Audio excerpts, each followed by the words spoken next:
Atos, capítulo 5, versículo 14 até o 16. Atos dos Apóstolos, capítulo 5, verso de número 14 ao 16. Amém? Diz assim a palavra do Senhor. E a multidão dos que criam no Senhor, tanto homens quanto mulheres, crescia cada vez mais, de sorte que transportavam os enfermos para as ruas e os punham em leitos e em macas, para que ao menos a sombra de Pedro, quando este passasse, cobrisse alguns deles. E até das cidades circunvizinhas concorria muita gente a Jerusalém, conduzindo enfermos e atormentados de espírito imundos, os quais eram todos curados, em nome de Jesus. Pode se sentar, meu amado. Glória a Deus. Eu fiquei um pouco espantado do quão Deus é poderoso e fiel, né? Naquilo que Ele nos dá a oportunidade e a responsabilidade de trazer para a igreja. Eu sempre, quando tenho qualquer tipo de oportunidade, tomo muito cuidado, seja para fazer qualquer coisa, até mesmo numa oração. Porque quando você lidar com a igreja de Cristo, não estamos lidando com o nosso vizinho, nosso parente, alguém chegado. Nós estamos lidando com a ovelha de Cristo, é a ovelha de papai. Então as palavras elas devem ser medidas e devem ser direcionadas diretamente do céu, do trono. E eu falei, Senhor, se for isso mesmo que eu passar para a igreja, me confirma, porque eu não gosto de pensar em algo e trazer para a igreja sem a permissão e autorização de Deus para passar. E já ficou mais que claro que é isso mesmo. Muito se foi falado aqui de Pedro, muito foi falado de Pedro, deu a oportunidade de Atos dos Apóstolos, e eu só vejo confirmação. Muito obrigado, senhor. E antes de começar falando a respeito de Pedro, eu queria citar rapidamente a respeito do autor desse livro, que se chama Lucas, um homem que eu muito me inspiro, e eu vou falar um pouco do porquê que eu me inspiro muito também em Lucas. Para quem não conhece, Lucas, também chamado Doutor Lucas, lá em Colossenses capítulo 4, versículo 14, o apóstolo vai falar: saúdo-vos, Lucas, o médico amado. Então nós bem sabemos que Lucas era um doutor, louvado seja Deus. Mas além de doutor, ele tinha também muito conhecimento na parte da medicina, como bom médico, e também investigação histórica e escrita. Ele não era somente um doutor, mas também um apaixonado por histórias. E o interessante do porquê de eu me inspirar tanto neste homem de Deus, que ao pesquisar um pouco, eu vi que ele foi o único autor conhecido que não era judeu. Louvado seja Deus. Foi falado também sobre isso no ensino bíblico. O pastor falou muito bem a respeito de pessoas que não têm uma estrutura firmada para poder nos passar uma segurança ou um conforto na hora da adversidade. Eu creio que, como ele mesmo falou, é mais fácil eu, tendo meus pais evangélicos, vir com meio cristão, do que aqueles que não têm. Mas agora eu deparo com um homem que não era judeu, não tinha hábito nenhum cristão na tua casa, e se apaixona por uma história chamada Jesus. E estudiosos vão falar que Lucas, ele foi convertido através dos discípulos de Jesus. E ele era um apaixonado tão grande que do Novo Testamento ele foi autor de 2 livros. Ele escreveu o Evangelho de Lucas e também Atos dos Apóstolos, além de acompanhar o apóstolo Paulo em muitas viagens missionárias. Ou seja, ele foi perseguido também porque estava junto com o apóstolo Paulo. Ele teve pessoas que estavam falando mal dele por ele não ser um judeu. O que talvez tu está fazendo no meio desses caras aí, rapaz? A tua geração não é essa. Talvez muitas pessoas aqui também, pastor, elas Me veio na memória aquela mensagem que o pastor também trouxe do pé de tomate, que para ele crescer tem que ter um cajado, né, missionária? Uma vara para poder dar o sustento. Eu só vejo confirmação. Muito obrigado, Deus, por usar cada profeta nesse lugar. E muitas pessoas acabam dando uma desculpa também, pastor, de não progredir no seu ministério por causa disso. Mas como eu vou seguir em frente se lá em casa não tenho testemunho para me seguir?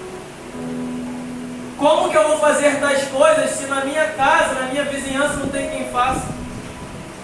Apóstolo Pedro vai falar a respeito de uma geração eleita, sacerdócio real. Mas a geração dos seus pais não foram eleitos, não foram sacerdócio real. Mas eu queria dizer para você que você vai ser. Você vai ser essa geração eleita, esse sacerdócio real, no meio dessa geração corrupta e incrédula. Se os teus antecessores não foram a geração eleita, seja você. Para de usar essa desculpa de que não teve uma geração na sua casa eleita, e seja você a geração eleita para eles. Faça você a diferença no meio deles. Eu vejo muitas pessoas também dando desculpa porque, para você é fácil, a tua mãe é crente.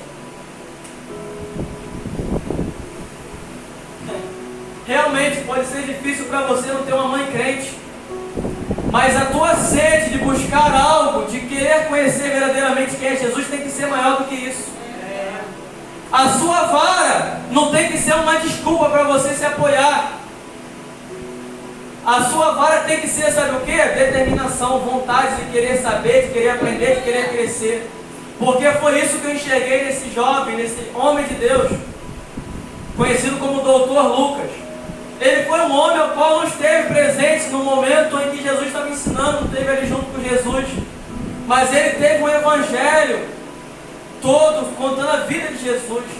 Eu creio que é uma paixão, uma admiração tão grande, que aquele homem teve que suar mais do que os outros evangelistas. Porque você falar, Wellington, de alguém que você está vendo é fácil. Agora imagine eu falar de alguém que eu nunca vi. Eu tenho que começar a pesquisar relatos de pessoas que estiveram com ele. E isso torna-se mais dificultoso. Eu imagino agora um homem que não era judeu começando a entrevistar vários judeus. A paixão dele era tão grande por Jesus que ele começava a interrogar: meu irmão, tu teve com Jesus? Tu teve com Jesus? Então me fala um pouco do que tu aprendeu com ele. Me fala um pouco do que ele ensinava. E ele começou a relatar aquilo tudo. Você imagina um homem ao qual não teve com Jesus, mas a sede dele de buscar é tão grande que aquilo que sustentava ele era a determinação dele de que eu vou conseguir saber cada detalhe de Jesus. Talvez seja por isso a diferença entre alguns evangelhos ter algo tão detalhista e Lucas não ter. Lucas fala mais de parábolas, porque ele não esteve ali presente naquele momento. Mas ele começou a se interessar e estar ao lado, sabe, irmã Adriana, de pessoas que estavam acima, que tinham mais intimidade com o Pai. E ali ele foi começando a crescer e aumentando a vontade ainda mais de querer saber quem era Jesus. O pastor falou algo muito interessante que eu já também tinha programado de falar aqui. E para testificar, essa igreja aqui, esse novo tempo, ele vai fazer 1 ano. E aqui vai dizer que aqueles homens, eles iam até o apóstolo, porque a igreja ela se enchia. Ela se enchia, o povo de Deus ele crescia. E aqui eu vejo uma igreja que está crescendo. Mas me faço uma pergunta e também faço para os irmãos. Se autoexamine e fala assim: será que eu estou crescendo junto com a igreja? Ou será que a igreja está crescendo e eu estou ficando para trás? Porque o apóstolo Paulo vai falar que a igreja ela tem que crescer tanto em quantidade como em graça, em qualidade. Não adianta ter uma igreja cheia se não ter espiritualidade, não ter aquelas pessoas que o adoram em espírito e também em verdade. Aqui tem que ter um equilíbrio, tanto em graça como em quantidade. Começa a olhar para dentro e fala: caramba, eu estou com esse equilíbrio? Eu estou crescendo junto com a igreja, mas também estou evoluindo junto com ela? Ou somente estou fazendo parte desse crescimento sem evoluir? Sou apenas mais um. Meu irmão, aqui tem pessoas que estão aqui desde o início. Tem pessoas que chegaram já tem um tempo. O que você tem progredido na sua vida? Será que está estacionado? Será que você está paralisado? Será que você está dando a desculpa ainda que na sua casa não tem cristão? Porque agora já bate uma dúvida. Você tanto tempo na igreja, será que você não é o cristão na sua casa? Louvado seja Deus.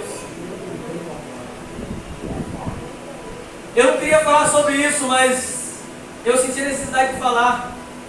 Conhecemos um homem que não era judeu. Talvez o único daquele meio ali que não era judeu, mas a sede, a vontade dele de querer aprender, de querer crescer cada vez mais junto com o apóstolo Paulo, passou por cima, transpôs cada barreira. Então, meu irmão, faça da sua determinação algo para poder servir de combustível para você seguir em frente. Aleluia. Não queira estar aqui e falar, caramba, a igreja está crescendo, eu vou ficar no meu cantinho, vou ficar no meu banquinho. Não, cresça junto. Você é a igreja, você faz parte desse ministério. Porque se tiverem pessoas, pastor, que não estão aqui do nosso lado para crescer junto com a gente, vai ficar desequilibrado. Vai ficar muito peso para um lado e pouca graça do outro. E o apóstolo Paulo não falou isso, ele falou que a igreja crescia, mas também a graça aumentava.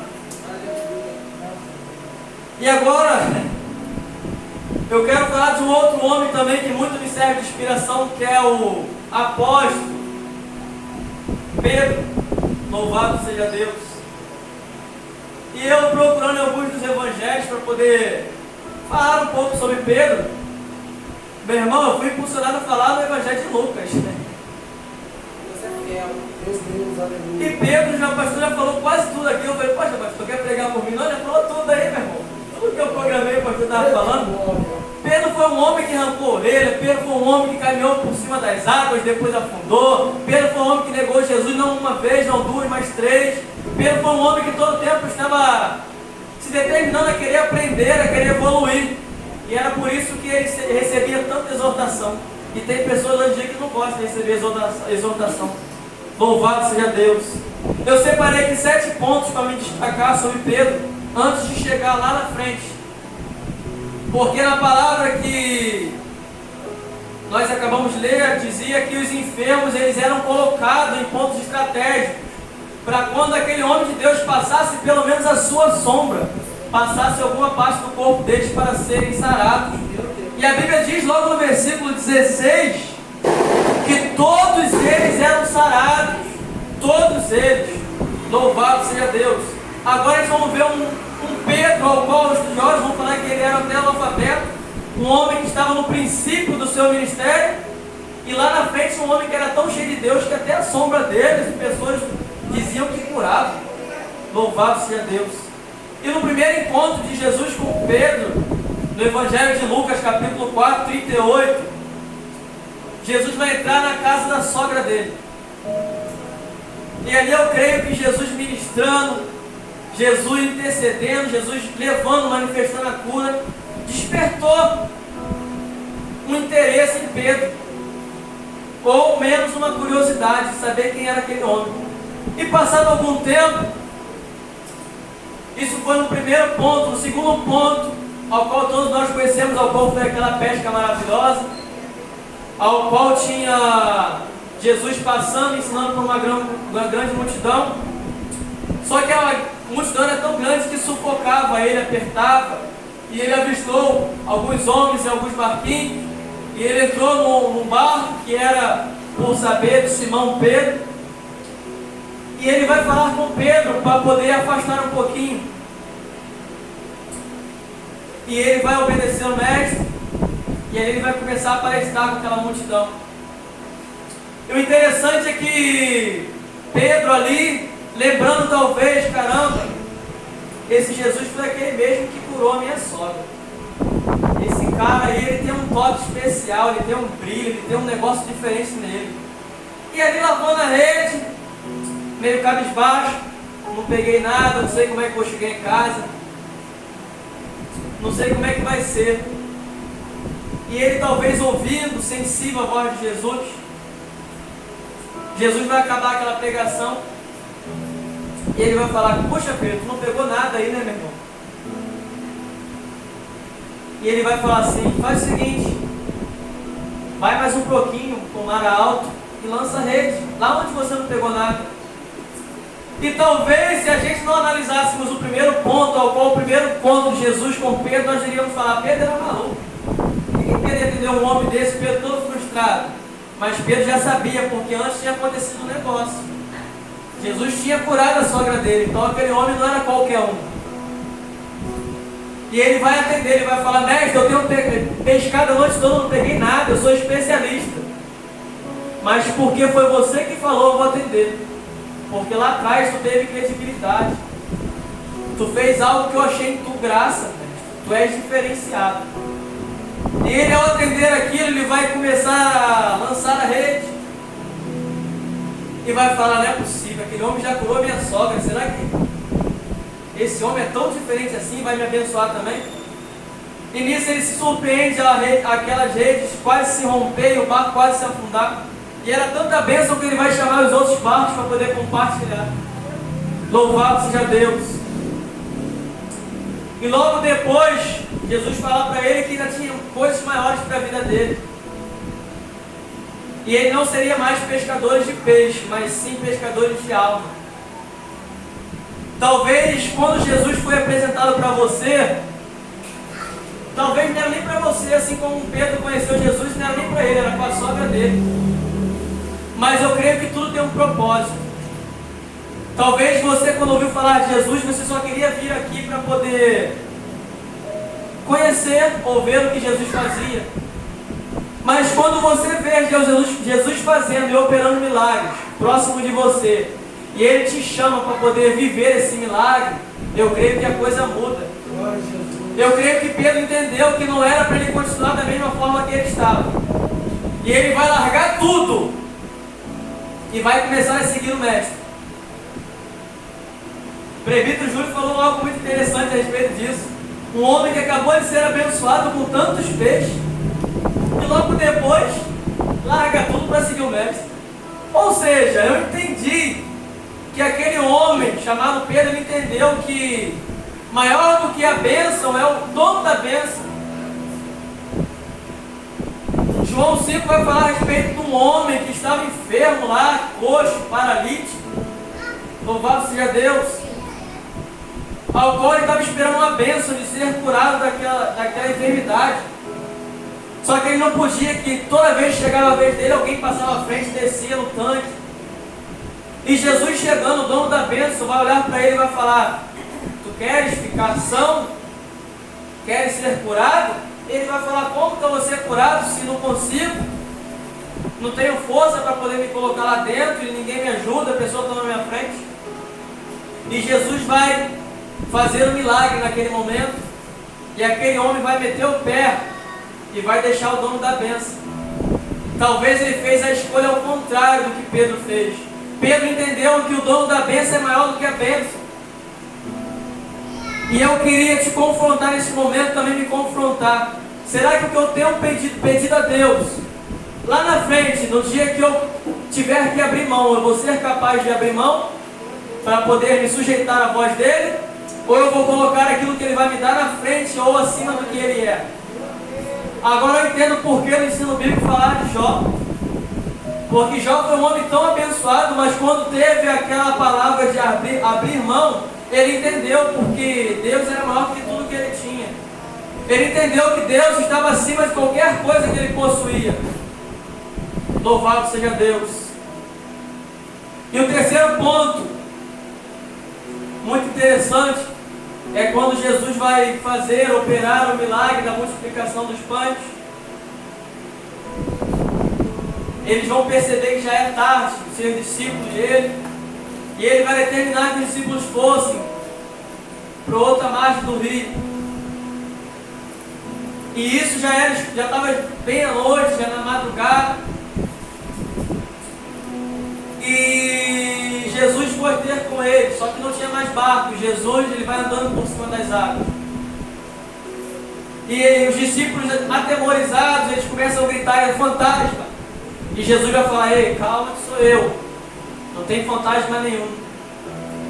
E eu creio que naquela mesma hora Pedro já tinha entendido que era realmente Jesus. Mas ele percebeu algo diferente. Ele falou: ei, aquele rapaz lá atrás que faz milagre, que eu vejo ele fazendo milagre, ele está andando por cima das águas. Será que chegou a hora também de eu viver esse milagre? Eu estou andando tanto tempo com Jesus, será que eu não vou progredir em nada? Será que eu não vou fazer as obras que Ele faz?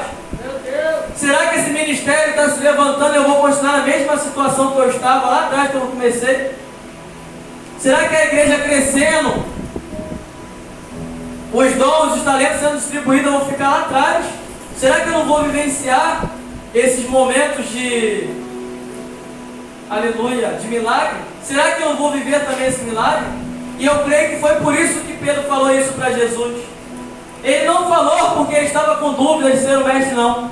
Mas ele queria viver também o milagre. Aleluia. Ele estava andando há tanto tempo com Jesus que ele também queria experimentar esse milagre. E eu creio que foi por esse motivo que ele falou: mestre, se tu és mesmo o Senhor, manda-me ter contigo. Aleluia. Sabe qual é o problema? Que a gente quer viver um milagre, mas queremos viver de conta própria, por conta própria. Eu vou lá porque eu vou fazer um milagre. Não. Porque se Jesus não ordenar de tu ir, tu nem vai. Vai ser perda de tempo. Eu sei que a tua sede de buscar, a tua sede de fazer é grande.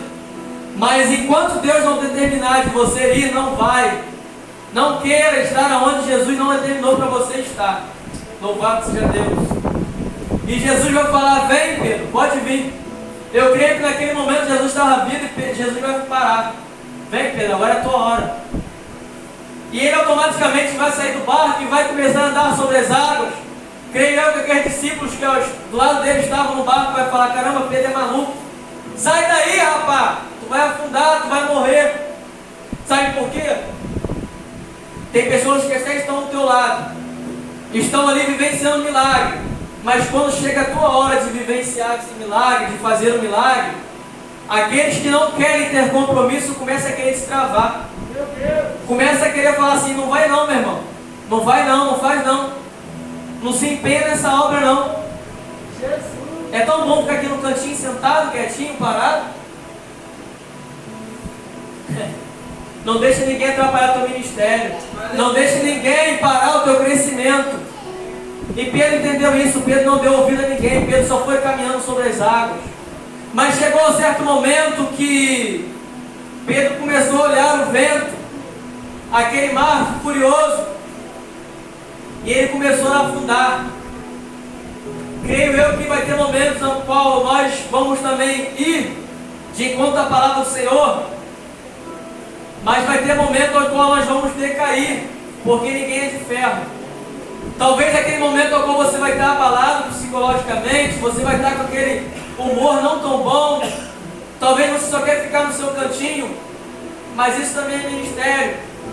Só que o papel de Jesus não é te julgar por isso, mas sim estender a mão, assim como ele fez com Pedro, te colocar de pé novamente.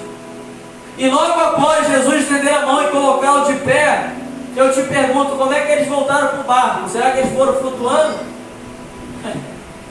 Ou seja, Pedro retomou fazer o milagre ao lado de Jesus, porque eles tiveram que voltar para o barco andando por sobre as águas.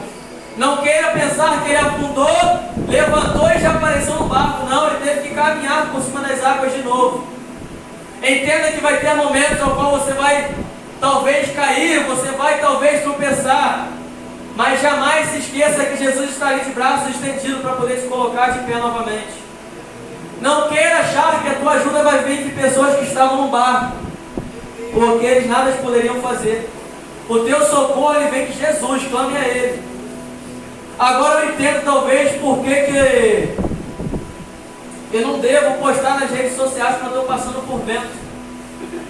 Talvez agora eu entendo por que eu não devo mais colocar nos status assim, ó, sentindo-se triste. Não é?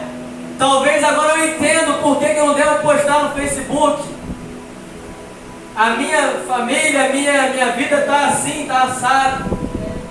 Só Deus para ter misericórdia de mim. Meu irmão, se é só Deus para ter misericórdia de você, por que você está aí na rede social? Deus. Sabe por quê, meu irmão? Tem muitas pessoas que estão olhando aquilo, estão falando lá, ó, e é serva do Senhor, e é da igreja.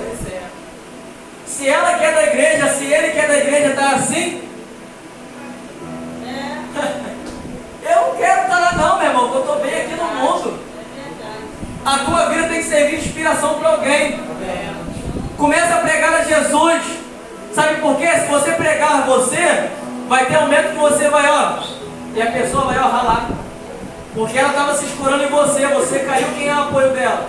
Agora quando você prega Jesus, você vai falar para ela, ó, se apoia em Jesus, porque Ele jamais vai te abandonar, Ele jamais vai deixar de te estender a mão para te colocar de pé novamente. Louvado seja Deus. Glória a Jesus. Eu creio que assim como eu, você também tem alguns pontos que você vai se assemelhar nessa trajetória de Pedro. Aleluia. E no quarto ponto que eu separei, foi de Jesus não se conformar com algumas coisas. Porque você imagina aquele mestre, alguém tão próximo dele, ao qual ele amava, alguém que ele tinha um exemplo como pessoa de inspiração, e agora aquela pessoa fala que vai ser entregue, vai ter que morrer, vai ter que sair de perto dele. Imagine para você, Deus determinar que essa pessoa, qual está caminhando contigo lado a lado, fortalecendo o seu ministério, vai ter que se afastar um pouco de você. Talvez a sua pensamento naquele momento seja, não, tu não vai não. Tu vai congregar aqui comigo, tu vai ficar aqui comigo, tu vai fazer a mesma obra que eu faço. Porque nós dois somos como unha e carne, como diz assim a palavra. Louvado seja Deus. Mas Jesus vai repreender ele.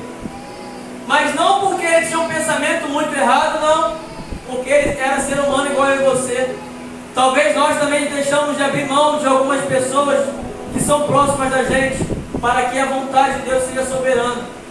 Eu sei que às vezes a palavra do Senhor, a vontade dele é dura aos nossos olhares. Mas eu também entendo que é porque Jesus, ele enxerga lá na frente. E ele enxerga a obra concluída. Nós lemos a obra concluída na vida de Pedro. Mas ele não sabia que iria acontecer isso no meio do caminho ou no início do seu ministério. E ali mais uma vez, como muitas outras, Jesus vai começar a exortar Pedro. Mas Pedro, como bom cristão, ele vai entender aquela exortação e vai começar a querer aprender cada vez mais. Ele não vai deixar, sabe, pastor, de chegar aqui no ensino bíblico e perguntar. Porque tem pessoas que se escondem de tal forma que chega no ensino bíblico, o professor está ensinando, está instruindo, e a pessoa tem uma dúvida tão grande na cabeça e não entende nada. Mas a vergonha e a timidez não deixa perguntar. E aquela dúvida acaba não sendo esclarecida. Talvez tiveram muitos outros discípulos que, por não ter atitude e a vontade de Pedro, tiveram dúvidas e não tiveram suas dúvidas esclarecidas, porque não tiveram atitude suficiente de falar: Senhor, é assim? Mestre, é quantas vezes que eu devo perdoar? É 7? É quantas, mestre? Pedro era esse homem que tudo ele queria perguntar ao mestre, tudo ele queria aprender. Mestre, está andando sobre as águas, mestre, como é que eu faço para ir aí? Tu vai falar e eu vou? Como é que é esse negócio? Eu quero aprender, Senhor. A minha determinação não vai me deixar parar. É por isso que Pedro, em momento nenhum, ele parou. Agora nós vemos hoje em dia pessoas que começam bem, vêm para os cultos e faz isso, faz aquilo, mas chega em certo momento que começa a se esfriar e não tem determinação para continuar em frente. E ali talvez o único olhar é: eu vou sair do caminho do Senhor. Talvez temos pessoas aqui que passaram por isso lá atrás, pessoas que ao olhar a dificuldade, ao olhar talvez a exortação do seu líder, pastor, seja quem quer que seja acima dele ou dela, se afastou por não saber lidar com ensinamentos, com instruções. A instrução, meus amados, é necessária. Aleluia. Sem instrução não tem crescimento. Como é que tu quer crescer sem ser ensinado? Como é que você quer fazer se não for instruído? Tu vai fazer da forma errada, meu. E a todo momento Pedro, ele era exortado: Pedro, não é assim que se faz, Pedro, não é assim, Pedro, não é assim. Mas o que me chama a atenção, sabe o que é? Louvado seja Deus, é que Jesus, mesmo instruindo tanto a Pedro, ele jamais desinstruiu Pedro. Você se ligou nisso? Pedro não é assim hoje, Pedro não é assim amanhã, depois da manhã de novo. Talvez tiveram outros discípulos que vão falar: Jesus, tu não cansa de repreender Pedro, não? Não é mais fácil colocar ele para fora? Não é mais fácil tirar ele da gente, no meio da gente, pastor? Mestre, Rabi. Mestre, ele está atrapalhando a gente, mestre. Toda hora Pedro faz alguma coisa, toma uma atitude aí que tem que ser repreendido. Por que Pedro não fica quietinho igual a gente aqui? Por que Pedro não atrapalha o ministério, meu irmão? Aprenda uma coisa: tomar atitude e querer aprender não é jamais atrapalhar ninguém, mas sim se evoluir e querer aprender. Louvado seja Deus. Glória a Deus. Quinto ponto, Jesus. Meu Jesus, foi falado aqui. Semelhante a esse, agora Pedro vai se deparar com Jesus sendo acusado. Pessoas tentando contra a vida de Jesus. Só que ele não sabia que aquilo ali também tinha um propósito. Às vezes a gente olha uma situação e a gente não entende o propósito. E também, semelhantemente a Pedro, a gente começa a tomar atitudes precipitadas. E naquele momento os soldados vão vir para prender Jesus. E Pedro já sabia disso. Mas naquele momento impossível, ele vai lançar a sua espada para defender o mestre dele. Vai falar: não, esse aqui é homem de Deus. Esse aqui não tem motivo nenhum de ser apedrejado. E Pedro vai ferir alguém. Talvez você está falando assim: não, mas eu não sou igual a Pedro, não, eu jamais faria isso.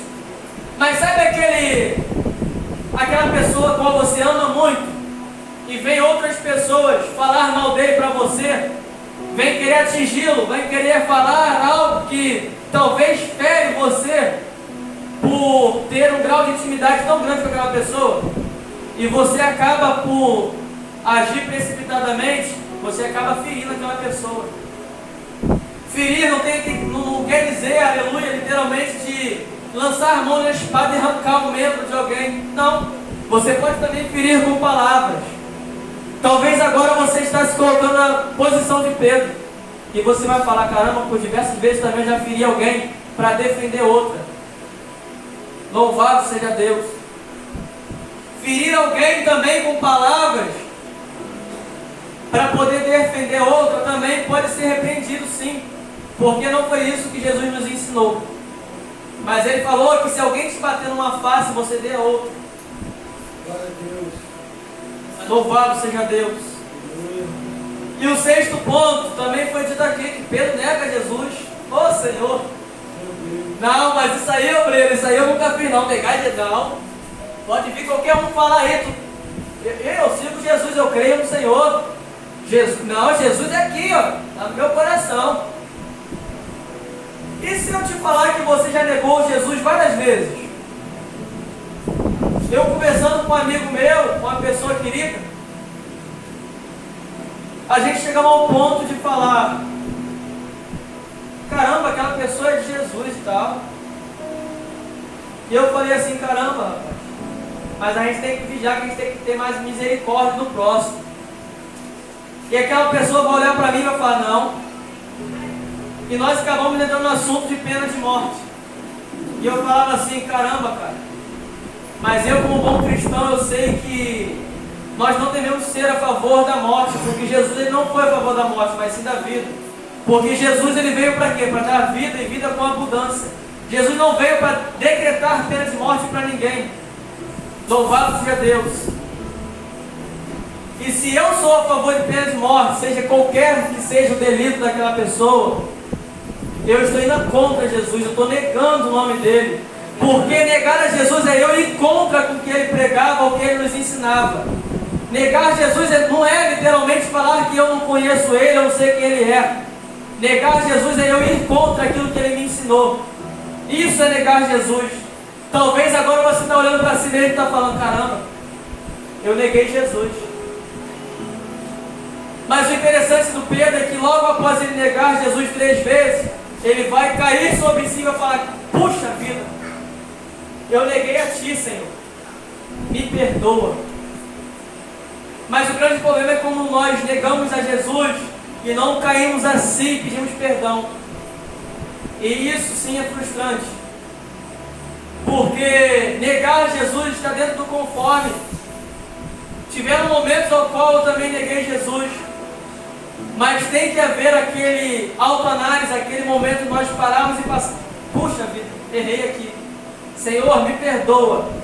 E se isso também atingir um irmão ou irmão, quem quer que seja, vai lá pedir perdão. Louvado seja Deus. Sétimo ponto, para não me alongar muito. Logo após isso tudo, os discípulos talvez tinham Pedro como o discípulo mais chato. O discípulo que mais deu trabalho para Jesus. Mas eu creio que foi o discípulo que mais teve crescimento na sua vida, no seu ministério. E logo depois Jesus vai chegar para Pedro, mediante isso tudo, logo depois de passar por isso tudo, tantos ensinamentos, tanta exortação, e vai falar: Pedro, tu me amas, Pedro, tu me amas, Pedro, tu me amas. E ele vai falar: Pedro, então faz o seguinte, apacenta minhas ovelhas. A partir de hoje, Pedro, tu não vai ser só mais um, tu vai ser o cara que vai estar responsável por todos. Assume aí, Pedro, essa responsabilidade. Talvez agora, quando a gente começa a olhar para essa responsabilidade, a gente entende o porquê que Jesus teve tanto cuidado com Pedro. Talvez você ainda não chegou nesse estágio, você ainda está no estágio de ter ensinamento de Jesus. Mas, meu irmão, eu quero dizer para você, continua nesse estágio de querer aprender, porque tudo tem um propósito.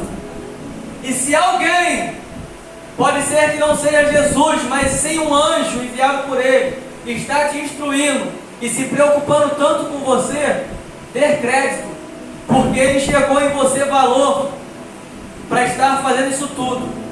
Talvez você mesmo não tinha enxergado esse valor, mas alguém olhou para você. Foi falado aqui também a respeito do bom samaritano. Um bom samaritano ao qual enxergou um valor, algo valioso, em um homem judeu que não tinha convívio. Talvez eles se odiavam, mas ele olhou e começou a enxergar algo. Ele viu aquele homem caído e se moveu de íntima compaixão. Ele se colocou no lugar daquela pessoa e começou a ajudar aquela pessoa. Tem pessoas que se colocam no seu lugar e te ajudam tanto e você não valoriza. Comece a valorizar mais. Porque eu creio que essa pessoa, esse anjo de Deus na sua vida, ela enxergou algo, um potencial tão grande em você. Talvez hoje você não está entendendo o porquê de tanta cobrança. Talvez Pedro também não tinha entendido lá atrás porquê de tanta cobrança na parte de Jesus por ele. Mas lá na frente entendeu que era por obras maiores. Por isso que Jesus investiu tanto em Pedro, porque tinha coisa grande para a vida dele. Pedro, tu vai tomar responsabilidade por todas as igrejas. Tu vai ficar de frente, é por isso que eu te treinei, é por isso que eu estive te auxiliando, te ajudando, te instruindo. Para isso, Pedro. Louvado seja Deus. Agora vem a questão do seguinte. Tiveram pessoas que estiveram, louvado seja Deus, durante todo esse tempo, assim como Pedro estiveram. Tem pessoas que estão ao seu lado desde o início do seu ministério, talvez iniciou o ministério junto contigo. Tem pessoas que caminharam contigo lado a lado, receberam o mesmo ensinamento. Mas só que chegou um determinado momento em que você teve o crescimento no seu ministério e aquelas pessoas não. Aí eu te pergunto, qual vai ser o olhar deles? Será que eles vão ter a sensibilidade de falar: